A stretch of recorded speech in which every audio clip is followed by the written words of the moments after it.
급박하게 돌아가는 한반도 안보, 정치, 현안 매주 금요일 이분과 함께 짚어보겠습니다. 금요 시사계의 진보 달마대사 김종대의 최강 디펜스 시작해보겠습니다. 김종대 의원님 네. 함께합니다. 안녕하십니까? 안녕하세요. 네. 자, 이 질문부터 먼저 드려보겠습니다. 22대 국회 개원을 했는데 대통령이 불참을 했습니다. 네. 근데 불참을 했는데 그 불참 이유를 물어보니까 정진석 비서실장이 내가 못 가겠다. 야유 받고 곤욕을 치르게 할 수는 없다. 이렇게 답변을 또 하셨어요. 아니 그거는 조회 시간에 대통령실 직원들만 없고 네. 한 얘기예요. 네. 이거 사실은 정진석 부의장 출신 아닙니까? 5선 국회의원입니다.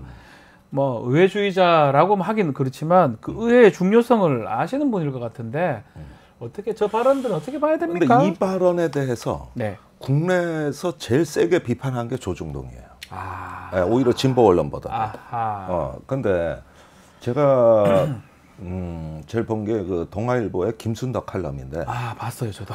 거기에 박지원 의원 말을 인용하면서 밴댕이 정치라 그래 뭐라 그랬냐. 이거는 내가 간신이라고 자백한 거다. 이 말을 박지원 의원 말을 인용하면서 시원한 지적 아니냐. 네.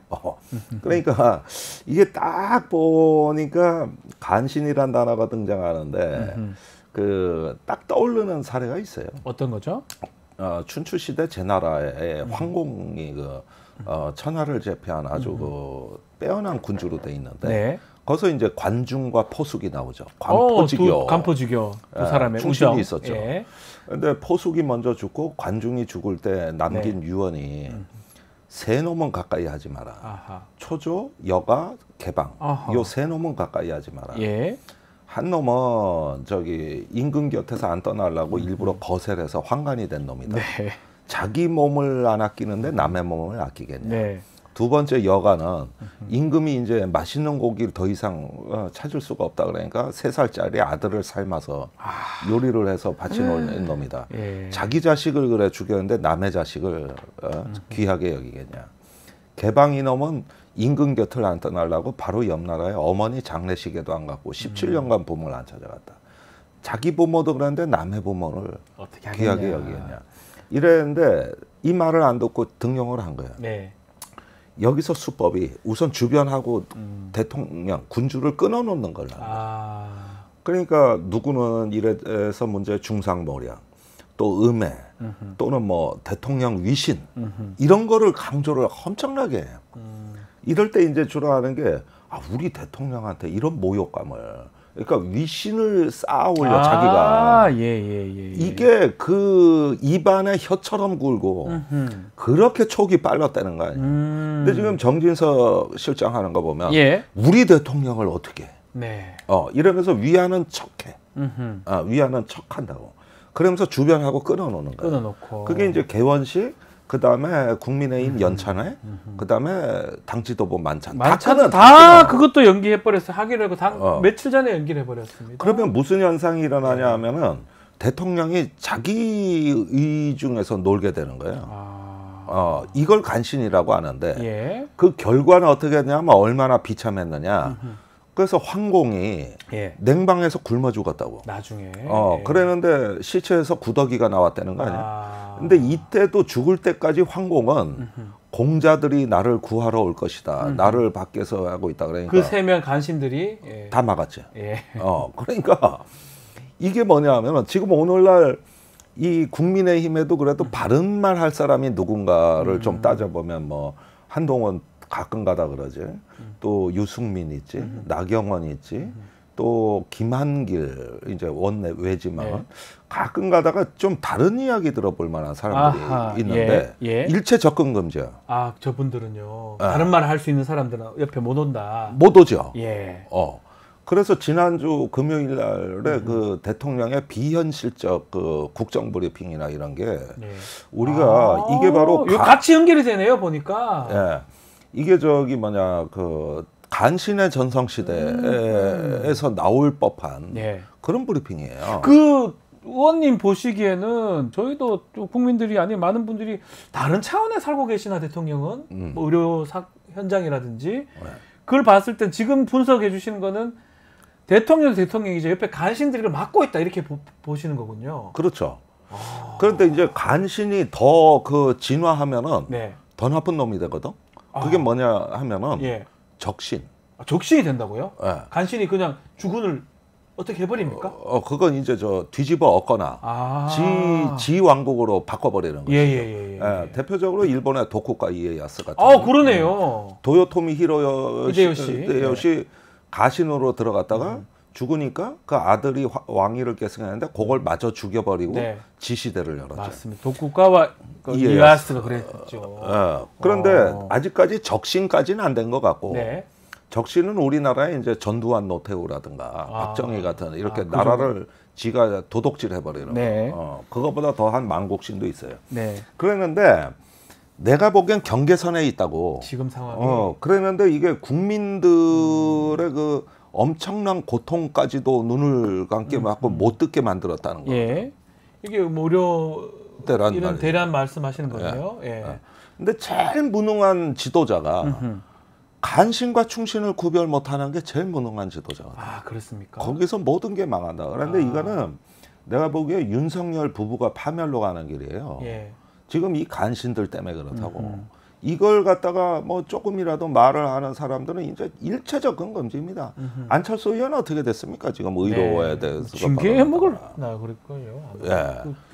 그럼 지금 이런 상황에 국정브리핑 기자회견을 하는 것도 이거 완전히 판단을 잘못하고 지금 저렇게 한다 이렇게 봐야 그렇죠. 되겠네요. 이게 거기에다가 이제 외로움에 몸을 떠난 이제 윤석열 대통령과 그 옆에서 수호신을 자처하는 김용현 씨도 잘 봐야 된다고 보는 국방부 장관으로 지금 오늘쯤 아마 국방장관 내정하지 않을까 발표하지 않을까 보여지는데 이게 그 나라가 골병이 들려면 아이고 저 뭐 2000년 전에 중국이나 지금 우리나라나 원리는 비슷해.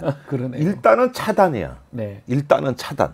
그 다음에 이자들의 두 번째 사고에는 독특한 면이 보이는데 어떤 게 있습니까? 그 책임 정치의 실종인데 이 정진석 비서실장이 이렇게 잘 보면은 이 사람들의 사고 방식에는 뭐가 있냐면은 결과에 대한 책임을 지지 않고 과정에 대한 책임을 지려고 그래요. 예를 들면 의료개혁을 하는데 결과가 나빴으면 이 결과가 나쁜 거에 이 정부는 책임이 있는 거거든요. 줘야죠. 그게 국정 운영하는 정부 아니겠습니까? 그런데 결과에는 관심이 없어요. 과정에서 내가 잘못한 게 뭐 있냐는 거죠. 그러니까 항상 결과보다는 과정 쪽으로 초점을 옮겨요. 그러면 어떤 장군이 전투에서 졌어. 안 됩니다. 그런데 우리는 주로 책임을 엄중하게 묻는 거는 결과에 대한 책임을 묻는다는 얘기인데 이 사람들은 이걸 받아들이는 어떤 장군이 관점이 다른 거예요. 내가 뭘 잘못했어? 그러면 안 되죠. 내가 도망갔어? 이런 식으로 나오는 거죠. 그러니까 그 과정이 합리적이라도 결과가 비합리적일 때는 정부는 어디에 책임을 져야 되냐면 뒤에 책임져야 됩니다. 결과에 책임을 지는 거거든요. 이걸 책임 정치라고 하는 건데 이 사람들의 이 한덕수 총리나 정진석 비서실장의 말을 보면은 이 부분의 결과에 대한 얘기는 가급적 언급을 안 하려고 그래. 언급을. 그래서 얼마나 우리가 열심히 했느냐. 또 이게 전공의들의 잘못이지 왜 정부 잘못이냐. 근데 그 얘기는 할 필요가 없는 거야. 그 상관이 없는 그건 과정에 대한 얘기고 그런데 왜 비합리적인 결과가 나왔냐 이거지. 개인이라면 뭐 결과도 중요하지만 가정 중요하다 이렇게 얘기할 수 있지만 개인이 아니잖아요. 국정을 운영하는 국정 책임자인데 과정 얘기를 왜 합니까? 결과를 얘기를 해야죠. 그렇죠. 그래서 좋은 정치는 결과에 책임지는 정치고 이게 막스 베버가 저 직업으로서의 정치를 얘기할 때 정치인의 덕목은 두 가지라 그랬거든요. 소명, 의식. 목에 칼이 들어와도 소신은 지킨다. 둘째는 결과에 대한 책임. 이 두 가지를 막스 베버가 얘기한 거 아니야? 그 옛날에 막스 베버가 벌써 얘기했군요. 그러면서 빌헬름 2세가 얼마나 무능한 군중가를 비판했는데 그 비판 논리가 지금 윤석열 대통령한테 하고 똑같아. 같이 적용된다. 그때 베버가 얘기한 게 결과에 관심이 없다. 이래서 1차 대전으로 500만 독일인이 죽었던 거 아니냐. 그거에 책임을 안 지는 거예요. 이게 이게 지금 국민들이 이 정도로 의정대란이다 뭐다 이렇게 되면은 여기에서 자기들이 세운 가정이 비현실적인 거거든요. 네. 전공의는 곧 돌아온다. 2, 3주면 해결된다. 근데 7개월째 안 들어와요. 그리고 영원히 안 들어오는데 그럼 이제는 바꿔야 되거든요. 네. 그게 이제 결과가 좋은 결과가 나올 수가 없기 때문에 관심 없어요.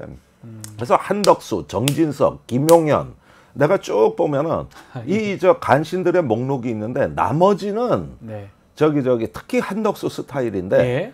그 간신은 아니라 할지라도 구신은 돼. 구시는 된다. 예. 이거는 뭐냐면은 뭡니까?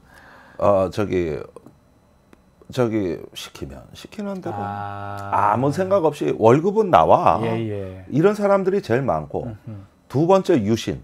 어허. 무조건 예스야. 아하. 유신이 있다. 예. 그리고 세 번째가 간신인데 예. 여기 세 부류가 섞여 있다고. 이놈들 가만 놔두면 이제 적신이 된다니까 적신이 이게. 된다. 이래서 이걸 육사신이라 그래요. 예. 그래서 다 보셔야지. 예. 그래서 내가 김순덕 칼럼의 얘기는 간신만 보지 마라. 그 간신들이 생존하는 토양은 네. 구신과 유신이다. 아하. 예. 그놈들이 있기 때문에 간신이 설치는 거다 이거요. 간신들의 전성시대 이 말씀을 하시는데 요것도 같은 맥락 같기도 해요. 오늘 지금 기시다 1박 2일로 방한을 하고 회담도 합니다. 이것도 저는 개인적으로 이런 어떤 조언을 누가 했는지도 궁금하고 이게 과연 정무 판단해보면 이게 도움이 될지도 사실은 대통령 입장에서 퇴임하는 기시다, 아무 힘없는 기시다하고 만나서 돈을 들여서 이렇게 한다는 거 이거 어떻게 봐야 됩니까? 그러니까 기시다가 우선 와서 네. 그 사도광산 유네스코 문화유산 등재에 감사를 표시할 거다. 네. 이게 이제 일본 언론 보도입니다. 그런데 최근에 사도광산에서 네. 전시물을 보니까 예. 조선인은 게으르고 무능하며 정말? 재능이 없다. 정말 예. 아주 민족 차별적인 용어가 쫙 써 있는 문서를 떡하니 전시를 해놓고 네. 조선인 강제 동원했다는 건 쏙 빼고 이러니 감사할 수밖에. 이걸 윤 대통령이 다 용인을 한 거니까. 그러니까요. 이러니 감사할 수밖에. 이 부분이고.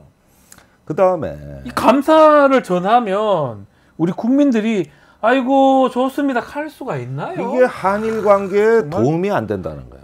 그렇게 도움이 될 리가 없는데요. 예. 그 다음에 네. 저기 내년에 이제 우길 승천기를 네. 개항한 일본 군함이 우리나라 네. 항구에 입항을 할 예정입니다. 이런 걸 앞두고 이제 한일 간의 독도 분쟁이라든가 네. 어떤 그 영토 분쟁에 대해 가지고 걸림돌을 제거해야 되는데 네. 나는 일본 우익이 예. 또는 일본 정부가 독도에 대해서 그린란드 모델을 꿈꾸는 것 같다. 아, 그 어떤 내용입니까? 그 그린란드라고 북극의 섬이 있잖아요. 그렇죠. 이게 덴마크령이라고. 원래는 덴마크령이잖아요. 덴마크 영토거든요. 예. 근데 국제사법재판소 판결이 참 재밌어요. 덴마크령인데 네. 그거는 국제 공동관리 영역에 둔다. 아하. 그러니까 이중적인 의미거든. 그래서 미국, 러시아, 중국 자유롭게 들어가. 들어가 있어요. 맞아요. 덴마크령, 저도 궁금했어요. 덴마크령인데 왜 다른 나라들이 막 그래 함부로 더 갈까? 이 모델. 아. 그러니까 독도에 이것을 적용하면은 당분간 한국이 점유하고 있다는 건 인정하겠다. 그러나 인근 수역까지 포함해서 여기는 국제공동구역 공해다. 네. 그러니까 한국군이 독도 방어에 출동하지만 말아달라. 여기서 일본이 일종의 어떤 항해 자유를 유지하겠다. 네. 그 다음에 이제 그 한국 정부가 군사적 대치를 할 소지를 한국 정부가 성의를 보여서 지우라고 하는 게 그게 얼마 전에 일본 방위청 장관이 예. 언론에 한 얘기가 그거예요. 무섭네요. 저기 한국은 이와 유사한 훈련도 하지 마라. 독도 방어 훈련 비공개로 한 걸 그걸 갖다 문제 삼은 거거든요. 예. 비공개로 한 것도 저희가 봤을 때는 답답한데 그거조차도 하지 말아라는 그거와 유사한 것도 하지 마라. 정말. 그런데 우리가 아무 대응을 못 하는 거야. 그러면은 이 이야기는 이 수역에 있어서 한국의 영토 주권이라든가 어떤 그 해역에 대한 어떤 권한을 관할권을 인정 안 하겠다는 그렇죠. 이야기로 바로 나간 거예요. 이제는 본심이 딱 나온 거예요. 그 지금 우키시마호가 1945년 침몰했는데 이 관련해서 승선자 명부를 어제 우리 정부가 입수했다, 일본 정부로부터 받았다 이 얘기하던데 일단 요 사건도 좀 말씀을 해주시면 좋을 것 같고 요거하고 기시다 총리 방안하고도 연결이 좀 되는 겁니까? 그러니까 일본 정부가 네.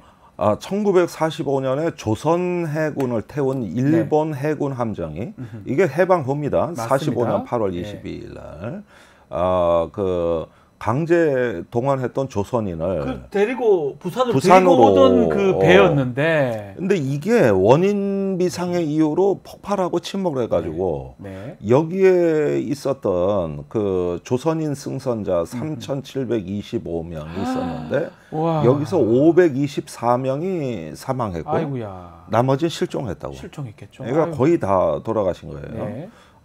그래가지고 이때 그 이게 뭐 사실은 7,000명 이상이 승선했다는 썰도 있고 네. 10,000명 넘게 승선했다는 썰도 있고 내용을 몰라요 우리가. 그랬는데 이걸 갖다가 우리 정부가 진상규명을 요구했을 때 일본 네. 정부가 응하지 않다가 최초로 우키시마호에 침몰한 승선자 명단의 일부를 우리 정부에 전달해왔다. 이 얘기거든요. 네. 자, 이게 지금 해방되고 80년째입니다. 이제. 그러니까요. 1945년대 있었던 일이니까. 그렇죠. 네. 그러니까 이걸 갖다 해서 이게 한일 관계 성과라는 거지. 근데 근데 우선은 네. 이때 그 일본인 장교들이 배를 자폭시켰다는 썰도 있거든요. 그런 얘기도 있죠. 그러니까 뭐냐면 이 진상규명은 명단이야 물론 그 자체로는 우리가 자료가 되지만 이게 이제 한국 정부가 제3자 변제를 강제징용 노동자 한일 위안부 이런 걸 다 맞습니까? 해버리니까 네. 이젠 까도 된다. 이거 우리 일본 정부가 배상할 이유가 없는 거야. 까도 뭐 어차피 지금 한국 정부에서 니들이 제3자 알아서 해라. 거니까. 한국 정부가 알아서 그러니까 해라. 이게 답답한 거예요. 그러니까 이거 까도 됐다고 보여지는 거고 또 한국 정부를 시험을 한번 테스트를 해보는 거예요. 요건에 대해서 어떻게 나오나. 네. 이렇게 해가지고 니들이 다 해. 명단 줄게. 그래서 일부만 내놨는데 네. 문제는 폭발한 원인이 중요한 거지. 그래야 누구 책임인지를 그걸 봐요. 찾아내야 되는데 승선 명부 좀 받아서 될 일이 아닌데. 사실 이 부분에 있어가지고 이렇게 입을 막겠다고 이걸 선심을 쓰는 듯한 행동을 보이는 것은 네. 우리가 안중근 의사 유해 위치를 밝히라고 계속 일본 그렇죠. 정부에 요구를 해왔거든요. 예. 지금까지 안 밝히고 있다고요. 그래서 그 사할린의 형무소에서 사형을 당하고 어디 안매장된 걸로 했는데 아직도 유해를 못 찾았거든. 네. 일본 정부의 비협조로. 그거라도 좀 알려주면 좋겠다 진짜. 그러니까 이런 건 안 한다고. 예. 예, 안중근을 테러리스트라는 거 아니에요. 이래가지고 아직도 테러범 취급을 하고 있는 네. 거거든요. 그런데 이 건은 왜 줬겠느냐? 나 이 의도를 잘 봐야 된다고 봐요. 네. 결국은 그게 바로 이제 이런 배상 문제에선 다 해방됐다. 그러니까 한국 정부에 짐을 또 얹겠다는 얘기지. 이게. 자, 그래서 뭐 받는다고 선물이라고 생각이 별로 안 들 정도로 어쨌든 좀 이렇게 기시다 방안 좀 지켜보기로 하고요. 요것도 한번 얘기 좀 질문 드려보겠습니다. 김태호 차장이 최근에 강연에서 논란이 된 발언을 좀 했어요. 해리스가 당선이 되면 참모들 좀 가르쳐야 된다. 무슨 말입니까 이게? 지가 뭘 가르쳐요? 이자가 평소에 언행 중에 자기 네. 과시욕이 강하다는 건 내가 여러 번 알고 있지만은 예. 자 우선 김태효가 네. 미국 통이냐부터 질문을 해야 돼. 미국 통입니까? 미국에서 공부는 했지. 예. 근데 통상적으로 우리가 미국 통이라고 할 때는 미국의 오피니언 리더들과의 네트워크 또 그 문화와 사고에 대한 이해력을 미국 통이라고 하는 건데 그렇죠. 근데 김태현은 미국에서 박사학위 받은 게 전부예요. 그것도 비교 정치를 했다고. 비교 정치요? 그러다 예. 보면 주류학도 아니에요. 그러니까 이러면서 저 얘기를 하고 자칭 미국통이라는데 이걸 미국 사람들이 맨날 어이없어 한단 말이에요. 네가 어떻게 미국통이냐. 네. 근데 이번에 그런 어떤 평소 발언의 연장선에서 해리스 안보 참모가 생소한 인물이다. 벌써 이게 모른다는 얘기인데 네. 그러면 가르치겠다. 이렇게 이제 근데 오만불손한 발언입니다. 그래서 저런 자들이 대부분 지금 미국하고 어떤 커뮤니케이션이 소통 능력이 없다는 얘기야, 이 사람이. 그것도 그리고 뭐 교수할 때야 저런 발언을 할 수 있지만 지금은 국가안보실의 차장 실질적인 뭐 저희 책임자로 좀 느껴지는데 이런 사람이 이런 얘기를 하면 미국에서 이걸 모를까요? 해리스가 당선되면 어떡할 건데요? 그럼 그 참모가 뭐 가르쳐봐 티치 뭐 이래 되는 겁니까? 네, 뭐 이거는 참 좀 심각하다 봐야 되는 거 아니에요? 미국 같은 나라가 이런 발언에 관심이나 있을까? 그러면 다행인데 관심조차 있을까 네. 싶고. 근데 이제 해리스 당선을 마치 바라는 것 같고, 트럼프는 좀 버겁다. 이날 세종연구소 그 토론에서 트럼프 얘기도 했어요. 근데 나는 김태효 계산서가 복잡해진다고 보는 게 트럼프가 되면 탈중국 하겠다고 공언을 하고 있거든요. 네. 그리고 중국을 쓰러질 때까지 주워 패겠다. 특히 무역으로. 이게 지금 예고된 상황이기 때문에 미중 갈등이 특히 경제 영역에서 외교 안보 영역까지 좀 긴장이 고조될 걸로 예상이 돼요. 네. 근데 이건 김태효가 사실은 바라던 바예요. 김태효는 그걸 보고 빨리 미국에 붙자, 일본에 붙자, 탈중국하자 이 말을 만들어 왔으면 그럼 트럼프하고 저기 뭐냐 그 죽이 잘 맞을 텐데 왜 그러냐? 그러니까요. 그런데 다른 요인이 있죠. 북한. 그렇죠. 예측 불허니까 이 부분이 감당하기 어렵다. 그러니까 중국은 두들겨 패면서 북한은 끌어들이려고 할 거다. 그러니까요. 이거는 좀 곤란하지 않나 이 생각이 있는 것 같고 그다음에 바이든의 외교 정책을 해리스는 계승해서 현상 유지를 할 거다. 네. 이렇게 보는 것 같은데 그 해리스 밑에 해리스가 외교 안보에 대해 아무것도 몰라 아직. 그리고 언론 인터뷰 한 번을 안 해본 여자예요. 네.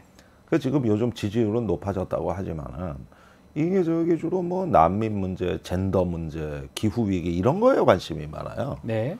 그래서 우리 국내 이제 진보 진영에서는 좋아할 만한 인물인데 여기에서 그 딱 해리스가 되면 바로 주도권을 우리가 잡겠다는 의지의 표명이라고 봅니다. 이게 표현이 거칠어서 그렇지 바로바로 우리가 해서 그 바이든의 어떤 그 한미일 안보 협력 노선을 변함없이 계승하도록 하겠다. 그런 데서 봐야 된다. 예, 그리고 기시다도 퇴임하고 바이든도 퇴임하고 나면 우리밖에 남지 않는다는 거죠. 이 연속성을 가진 나라가. 네. 그 얘기를 하는 거거든요. 일견 자신감이 있어 보이기도 하는데 이자가 뭔 말해서 지금까지 사달이 나고 그러니까요. 좋은 대한민국이 지불한 비용이 만만치가 않거든요. 그러니까. 그리고 무엇보다도 간첩죄로 처벌받아야 돼, 김태효는. 왜 그렇습니까? 아니 작년 4월에 대통령 미국 국빈 방문하기 전에 미국 NSA 1급 기밀 문서에 우리 안보실 도청한 게 나오잖아요. 근데 훗날 그 대통령 비서실장이 운영위에서 증언한 건 도청은 아니고 휴민트로 나갔다. 간첩이 있다. 그래서 그 김병주 의원이 그런 지적을 했던 거 기억납니다. 국회 상임위에서. 그러면 혐의자 1번이 김태효예요. 김태효. 그때 미국 가서 미국이 악의적 감청은 안 했다 그랬잖아. 그러니까 야당이 그럼 선의의 감청도 있냐? 이래가지고 그때 말썽이 났던 노골적인 그 미국 변호사이기 때문에 이런 자가 누설했으리라는 의심은 매우 합리적이다. 그러니까 간첩죄 조사받아야 되죠. 네, 그렇다. 알겠습니다. 뭐 정보사에서는 블랙 요원 명단 유출하다니 여기는 1급 기밀을 줘. 나 참 나가죠. 개판입니다. 예, 알겠습니다. 한 가지 좀 더 짚어보겠습니다. 저희 뉴스토마토에서 단독으로 보도했던 내용인데 지난 총선에서 김건희 여사가 공천 과정에 개입했다. 이 내용입니다. 대통령실에서는 뭐 대꾸할 가치도 없다. 잘못된 거다라고 입장을 내놓긴 했는데 실제로 이런 좀 김건희 여사의 공천 개입 이런 게 공공하게 소문이 좀 돌았었어요. 여의도에서는요. 그 김용남 의원이 방송에서 한 석 달 전에도 얘기했고 한번 초청을 하세요. 근데 녹취 파일도 있다 그랬고 여러 명이 있다 그랬고 이런 것들을 보면은 그 지금 터질 게 터졌어요. 그래서 사실은 그 김영선 그 공천 탈락한 의원이 그 녹취 파일도 갖고 있다고. 녹취 파일도 있다고요? 그 김영남 의원 증언이죠. 더 힘들잖아요, 그러면. 예. 그리고 무속인을 통해서 이 공천 개입은 이것만 똑 떼서 보면 절대 안 돼요. 네. 로비는 이렇게 들어갔어요. 제가 알기로는 작년에 국민의힘 당무감사가 있었고 네. 그 당협위원장들 물갈이가 있었다고. 네. 그 총선 대비해가지고 로비는 이때 시작이 됐다고. 그래가지고 제가 알기로도 강남이나 이런데 유명한 무속인들 통해서 김건희 여사한테 누구 당협위원장 추천 로비가 상당히 있었다는 얘기가 그때부터 나왔다고요. 벌써요. 예. 네. 그 다음에 공천 로비 이건 마지막에 활용점정이지 사실은 제일 심했던 거는 작년이었어요. 이게 그러면 좀 더 지금 뉴스 토마토에서 단독 보도를 하고 이제 일부 언론이 이제 받고 얘기를 하고 있는 상황인데 좀 더 증거가 나오고 더 커질 수 있다고 보시는 겁니까? 그러니까 이게 이제 본격적인 쟁점으로 더 부각되는 순간은 네. 지금 봤다 그러는 텔레그램 예. 그 문자가 일부 공개될 경우 김명선 전 의원의 텔레그램. 예. 예. 이러면 이제 기존의 레거시 미디어들이 안 받을 수가 없어요. 네. 이게 디올백 같이 이제 파급이 될 겁니다. 예. 그 구체적인 영상이 있으니까 그렇죠. 커지잖아요. 마찬가지로 이것도 녹취 파일 내지는 텔레그램이 한 건만 나오면 네. 이거는 폭발하죠. 아하. 그런데 지금은 뉴스 토마토가 예. 갖고 있는 걸로 저는 봐요. 저는 모릅니다. 예. 저는 뭐 아니 내가 그 뉴스 하지만, 토마토 그 팀을 알아요. 아 그렇습니까? 예, 예. 저하고 같이 고발당했었잖아. 아 그러네요. 예. 그 천공 그 저기 돌았다는 거 그때 같이 하셨죠? 그거 아직도 기소 안 됐어요. 네. 그래서 제가 알아요. 이 팀이 독종이라고 아하. 예. 그냥 터뜨리지 않거든. 예예. 다 확인했을 것이다. 네. 그래서 뭔가 더 갖고 있을 것이다. 전 그렇게 확신을 하고 이 건은 뉴스 토마토가 제 일보를 내보낸 거 아닌가. 네. 첫 번째입니다. 예. 첫 번째인데 후속 보도들이 이제 레거시에서 받고 해서 나올 것이다. 네. 더 커질 것이다. 이제 이건 커집니다. 이건 본격적으로 가요. 네. 알겠습니다. 한번 지켜보기로 하고요. 오늘 최강 디펜스는 여기서 마무리를 하겠습니다. 김종대 의원과 말씀 나눴습니다. 감사합니다. 감사합니다.